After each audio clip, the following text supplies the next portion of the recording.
स्वागत है आपका अपने YouTube चैनल फर्स्ट फ्लाइट पे। मैं अनामिका आप सबका बहुत बहुत स्वागत करती हूँ। दोस्तों, आज मैं आप लोगों के लिए वो लेकर आई हूँ जिसका आप लोगों को बेसब्री से इंतजार था। आज मैं आप लोगों के लिए मॉडर्न हिस्ट्री के मोस्ट इंपोर्टेंट क्वेश्चंस लेकर आई हूँ जो सभी कॉम्पिटिटिव एग्जाम के पॉइंट ऑफ व्यू से बहुत इंपॉर्टेंट होने वाला है। तो चलिए दोस्तों, स्टार्ट करते हैं।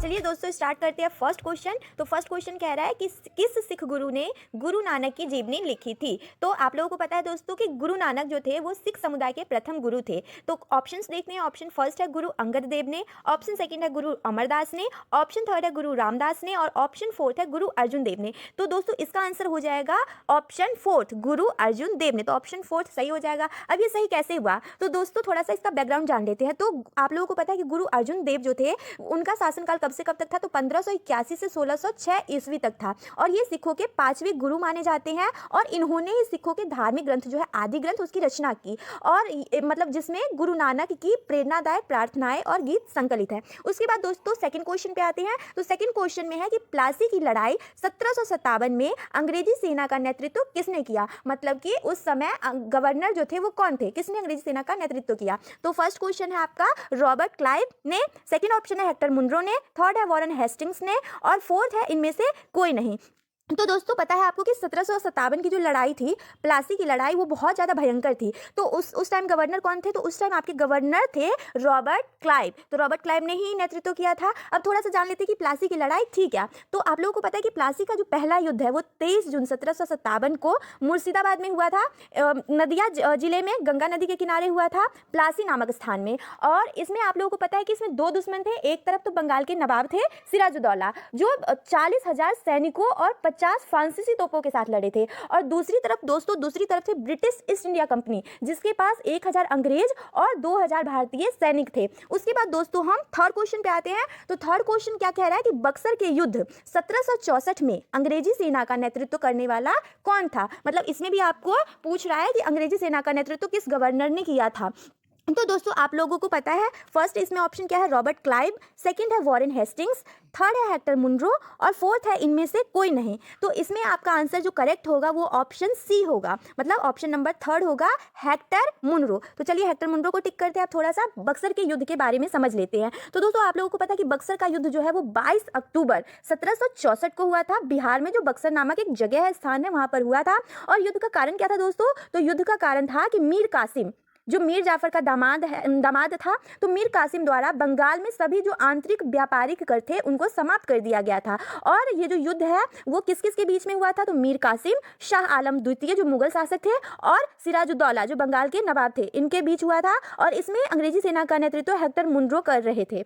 तो उसके बाद हम करते हैं थर्ड क्वेश्चन। थर्ड हमने कर लिया। उसके बाद हम करते हैं फोर्थ क्वेश्चन। फोर्थ क्वेश्चन कह रहा है कि बंगाल का द्वैध शासन कब से कब तक चला। तो दोस्तों फर्स्ट ऑप्शन है हमारा 1757 से 1767 तक, सेकंड है हमारा 1764 से 1793 तक, थर्ड है हमारा 1765 से 1772 तक और फोर्थ है 1760 से 1793 तक। तो आपका इसमें करेक्ट ऑप्शन कौन सा हो जाएगा, तो करेक्ट ऑप्शन हो जाएगा ऑप्शन नंबर थर्ड, 1765 से 1772 तक। अब हम थोड़ा सा इसका बैकग्राउंड जान लेते हैं। तो सबसे पहले हम जानते हैं कि द्वैध शासन होता क्या है। तो दोस्तों आप लोगों को पता है कि द्वैध शासन क्या होता है कि जब दो शासक एक साथ सत्ता का संचालन करते हैं तो इसे द्वैध शासन कहते हैं। अब आती है बंगाल की बात। तो बंगाल में द्वैध शासन कब से कब तक चला था, तो 1765 से 1772 तक चला था। और 1765 में दोस्तों बंगाल, बिहार और उड़ीसा में भू राजस्व वसूलने का जो अधिकार था वो ईस्ट इंडिया कंपनी के पास था, लेकिन प्रशासन जो था वो बंगाल के नवाब के नाम से चल रहा था। तो आपको पता चल गया कि एक साथ दो शासन, मतलब दो जो शासक थे वो सत्ता का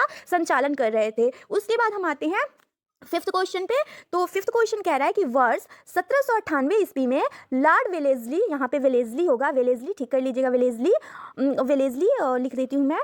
तो यहाँ पे वह हो जाएगा ले जली, ये गलती से टाइप हो गया, वेलेस्ली हो जाएगा। तो इसमें लॉर्ड वेलेस्ली द्वारा प्रस्तावित सहायक संधि को स्वीकार करने वाला सबसे पहला भारतीय शासक कौन था। तो दोस्तों फर्स्ट क्वेश्चन देखते हैं, फर्स्ट ऑप्शन देखते हैं कि अवध का नवाब। किसने स्वीकार किया था? सहायक संधि, जो लॉर्ड वेलेस्ली द्वारा सहायक संधि लाया गया था, उसको किसने सबसे पहले, किस शासक ने स्वीकार किया था? तो आपका अवध का नवाब फर्स्ट, सेकंड हैदराबाद का निज़ाम, थर्ड है कर्नाटक का नवाब और फोर्थ है मैसूर का राजा। तो इसमें आपका ऑप्शन सेकेंड सही हो जाएगा, हैदराबाद का निज़ाम। दोस्तों हैदराबाद के निज़ाम ने 1798 में जो लॉर्ड वेलेस्ली सहायक संधि लेकर आया था उसे सबसे पहले स्वीकार कर लिया था। तो थोड़ा सा इसका बैकग्राउंड जानते हैं कि सहायक संधि आखिर होती क्या है। तो सहायक संधि होता है, सहायक संधि का जनक जो है वो लॉर्ड वेलेस्ली को कहा जाता है, पर यह सच नहीं है। मतलब लॉर्ड वेलेस्ली सहायक संधि का सर्वप्रथम प्रयोग करने वाला व्यक्ति नहीं था। सहायक संधि का सबसे पहले किसने प्रयोग किया था दोस्तों? तो फ्रांसीसी डुप्ले, जो फ्रांसीसी डुप्ले नामक एक व्यक्ति थे, उन्होंने सहायक संधि का सबसे पहले प्रयोग किया था। और दोस्तों सहायक संधि होता क्या है, तो जिस समय लॉर्ड वेलेस्ली 1798 में भारत के गवर्नर बने थे, उस समय क्या था कि ईस्ट इंडिया कंपनी की जो भारत में स्थिति थी वो कुछ खास मजबूत नहीं थी। तो लॉर्ड वेलेस्ली ने भारतीय प्रांतों पर नियंत्रण रखने के लिए, और आप लोगों को पता है कि फ्रांसीसी का भी उस समय प्रभाव था भारत पर, तो फ्रांसीसी प्रभाव को कम करने के लिए और अपने आप को एक शक्तिशाली सेना के रूप में उभारने के लिए और मतलब बहुत सारे राज्यों को अपने अधीन करने के लिए सहायक संधि को क्या किया, सहायक संधि का प्रस्ताव लेकर आया। और दोस्तों आप लोगों को पता है कि सहायक संधि करने वाले कौन कौन से राज्य हैं? तो सबसे पहले हैदराबाद को मिलाया गया था 1798 ईस्वी में। उसके बाद मैसूर को मिलाया गया था जो कर्नाटक में है 1799 में। उसके बाद तंजौर जो तमिलनाडु में है उसको मिलाया गया था अक्टूबर 1799 में। उसके बाद अवध जो यूपी में है उसको मिलाया गया था 1801 में नवंबर में। उसके बाद पेशवा को मिलाया गया था 1803 में, और बरार को मिलाया गया था 1803 में ही, बरार को भी मिलाया गया था। और ग्वालियर जो यूपी में है उसको मिलाया गया था 1804 ईस्वी में। उसके बाद दोस्तों हम आते हैं नेक्स्ट क्वेश्चन पे। तो नेक्स्ट क्वेश्चन 6 क्वेश्चन नंबर क्या कह रहा है कि भारत का प्रथम गवर्नर जनरल और वायसराय, मतलब गवर्नर जनरल भी थे और वायसराय भी थे, तो वो कौन सा व्यक्ति है जो जिसको दोनों ही पद मिला हुआ था? तो फर्स्ट क्वेश्चन क्या कह रहा है कि लॉर्ड हेस्टिंग्स, सेकंड क्वेश्चन कह रहा है लॉर्ड कैनिंग, थर्ड कह रहा है लॉर्ड मिंटो और फोर्थ कह रहा है लॉर्ड कर्जन। तो इसका आंसर हो जाएगा आपका सेकंड सही हो जाएगा, लॉर्ड कैनिंग। अब ये जानते हैं कि थोड़ा सा बैकग्राउंड में जाते हैं, तो सबसे पहले जानते हैं कि थोड़ा सा गवर्नर जनरल कौन होता है और वायसराय कौन होता है। थोड़ा सा इसका बैकग्राउंड समझ लेते हैं। तो दोस्तों आप लोगों को पता है कि 1757 में जब प्लासी का युद्ध हुआ, और तो उस समय गवर्नर जनरल की बात आई। मतलब आप लोगों को पता है कि 1600 में ब्रिटिशर्स मतलब ईस्ट इंडिया कंपनी व्यापारिक उद्देश्य से भारत में आया।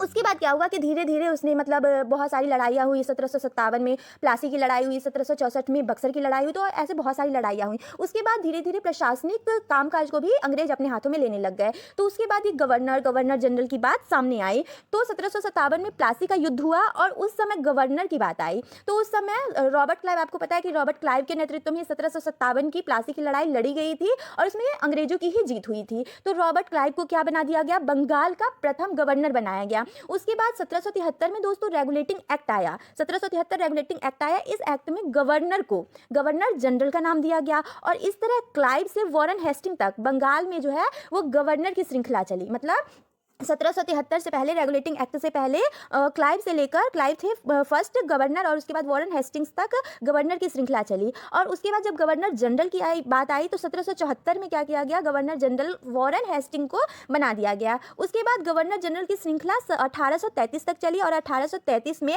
गवर्नर जनरल थे विलियम बेंटिक, मतलब लॉर्ड विलियम बेंटिक। उसके बाद वॉरेन हेस्टिंग से लेकर लॉर्ड विलियम बेंटिक तक क्या चला?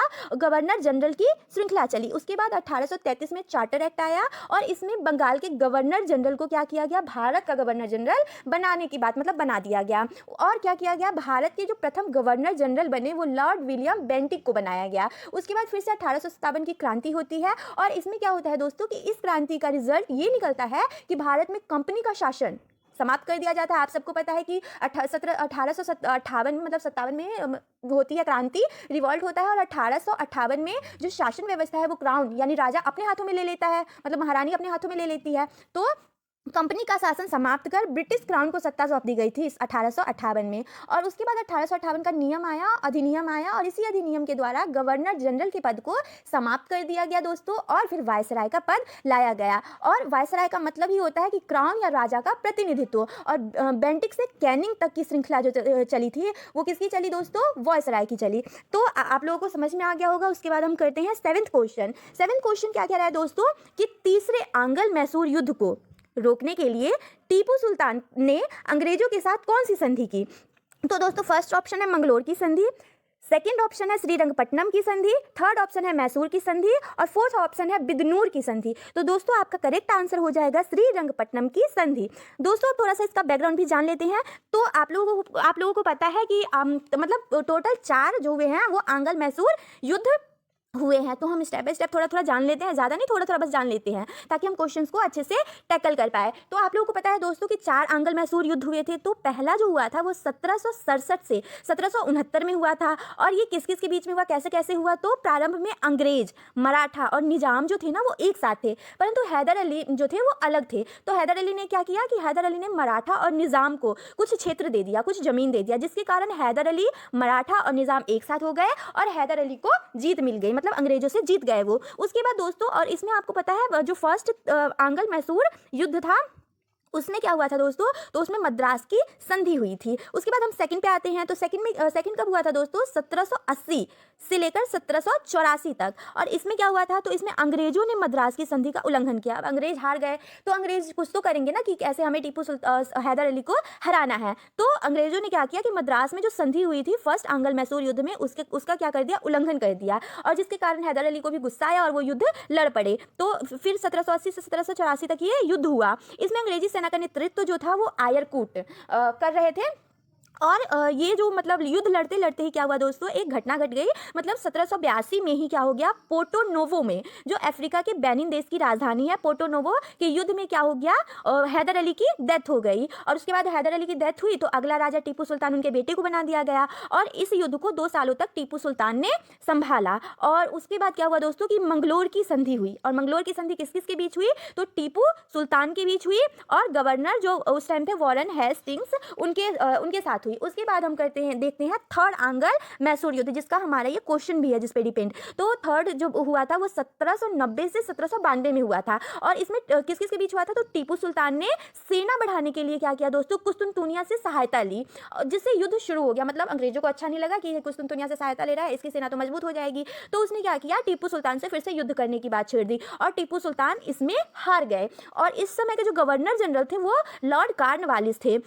और दोस्तों आपको पता है इसमें लॉर्ड कॉर्नवालिस ने क्या किया, क्या चाल चली कि इसने एक बात कही थी। मतलब इसने क्या किया? मराठा को थोड़ा सा ज़मीन दे दिया, मराठा को थोड़ा सा ज़मीन दे दिया और निज़ाम को भी थोड़ा सा ज़मीन दे दिया। और दोस्तों ये ज़मीन ऐसा था जो बिल्कुल ही बंजर था।